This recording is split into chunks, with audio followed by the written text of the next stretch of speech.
Hello everyone, welcome back to my channel. तो welcome करुच्ची Prathamashtami blog रे। तो बहुत दिन पर ब्लॉगटा अपलोड होची, सेति मत गोटे बड़ अवार्ड देदेवे समस्त, ठीक अच्छे।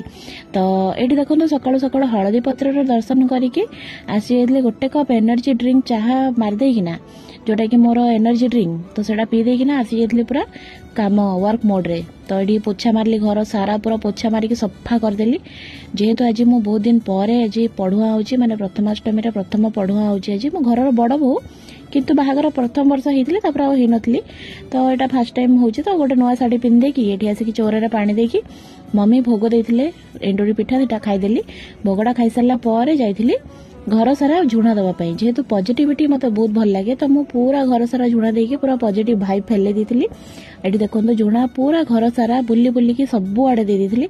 तापर जाइली मो फेवरेट काम करने, जोटा कि हूँ चाह बनवा। आउ चाह बनवाई गला देखो मो मन में केते खुशी हसु जाऊँगी देखो।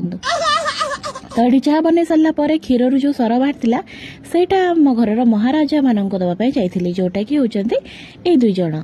तो या मत सर खुआवा बहुत भल लगे। सकालू सकालू माँ को सर सबुदिन खुआए।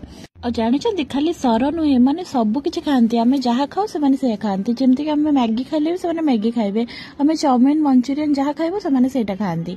तो खाइबा को देदेला मो मन टिके खुशी हो जाए, जेहेतु से सब जिनस खाऊ, किंतु आमर मन आम जोटा खाऊ खाइबा से बहुत इच्छा थाए जिते बड़े आम खाऊ। आने चाह पीवाई भी पागल, मुझे चाह भी दिए। तो ये खाइबा को दो मोर चाह भी रेडी जाइला, मु चाह दलिकी पलि आसिली। आठू गोटे एंडुरी पिठा नहीं कहीं मो ये पिठाटा बहुत ही हेवी थाए, मत गोटे ही खाइले मो पेट फुल जाए। तो ये गोटे पिठा और चाह नहीं बस जाइली खाइबापी। खाई बसीगले हेनी, काली पुणी गुरुवार अच्छे, आज धुआ पोछा बहुत सारा कम भी अच्छे। तो से सब भी मत करार अच्छे, मो एंड चली कौन करार अच्छे कौन नहीं। तो ये मुझे समय खाई सारा टे चाह पीकी बसिली। तापर जाइली बाहर सब धुआ धुई करने, जेहेतु कि चित्ता पड़ो। आ बाहर धोया को जाइला बेले मो कचड़ा खाई गोटे बढ़िया से पड़ी आसिक चुपचाप शोई पड़ी। तो शोइले कौन हम, शोइले तो घर काम हेनी, जेहेतु आज रोषेई बास एत किसी नाला, जे पिठा सब खाई था, पिठा और तरकारी तो मम्मी कर देथिले। बस मुझे शाग बाछुली। आउपटे प्रथमाष्टमी गोटे स्पेशल घांट तरकारी हुए, जोटा कि कहते अष्टमी तरकारी, से शागटा पड़ो बोली मम्मी बनई और तरकारीटा भी बहुत ही टेस्टी होता।